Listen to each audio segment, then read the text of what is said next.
जो भी जनता के लोकप्रिय जो नेता होते हैं, जो भाजपा में नहीं है, उनको जेल के पीछे भेजा जा रहा है। यहाँ की महिलाएं तो अपना बच्चों को ढो करके झांसी की रानी जैसे वो भी निकल पड़ी है। जब हमारी नेत्री कल्पना सौर्य झांसी की रानी बनकर के फील्ड में उतर आई अपने पति को बचाने के लिए।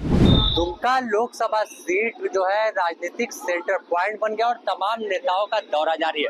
अभी हमारे साथ मौजूद है राज्यसभा सांसद महुआ मांझी, ये भी पूरी ताकत इस चुनाव में झोंकी। मैम, आप लगातार घूम रही है, किस तरह की यहाँ लड़ाई देख रही है और क्या लग रहा है? ये जनता की लड़ाई है, हमारी लड़ाई नहीं है। जनता स्वतः स्फूर्त तरीके से यहाँ आकर झारखंड मुक्ति मोर्चा और महागठबंधन की सरकार चुन रही है।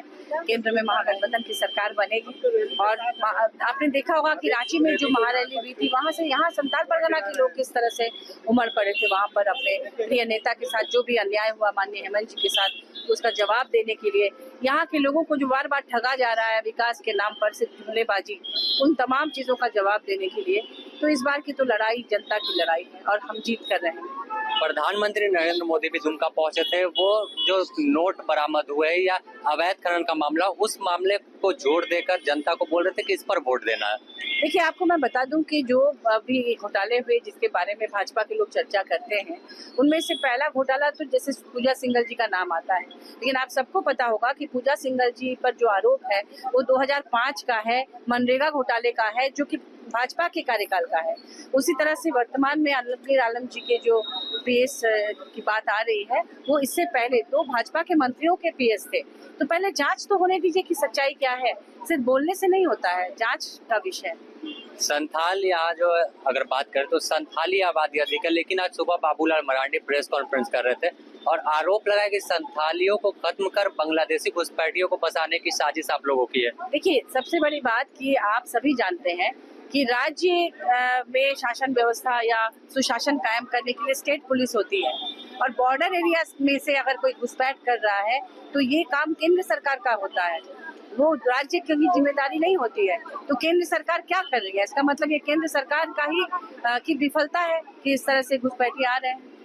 दुमका में नलिन दादा समेत अगर अन्य 13 सीट की बात करें तो किस तरह का माहौल देख रहे हैं और कितना पे जीत का आप लोग आश्वस्त है? 14 में से 14 की जीत का हम लोग कोशिश कर रहे हैं और इसमें काफी हद तक कामयाब होंगे।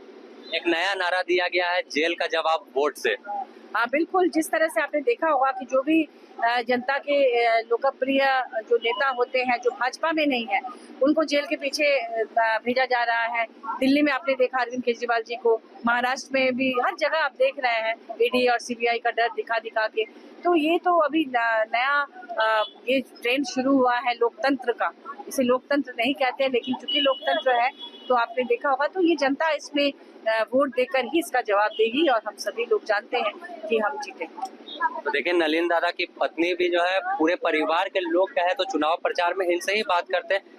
कैसा माहौल आपको लग रहा है? आप घर घर जा रही हैं, घरेलू महिला थी लेकिन इस बार चुनाव में पूरा मैदान में मोर्चा संभाल कर रखी है महिलाओं का।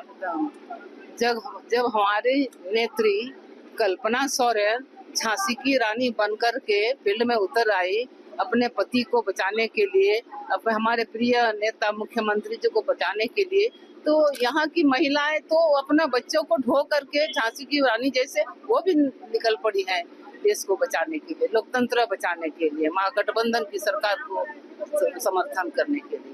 जीत के लिए कितना आश्वस्त है आप लोग? 100%।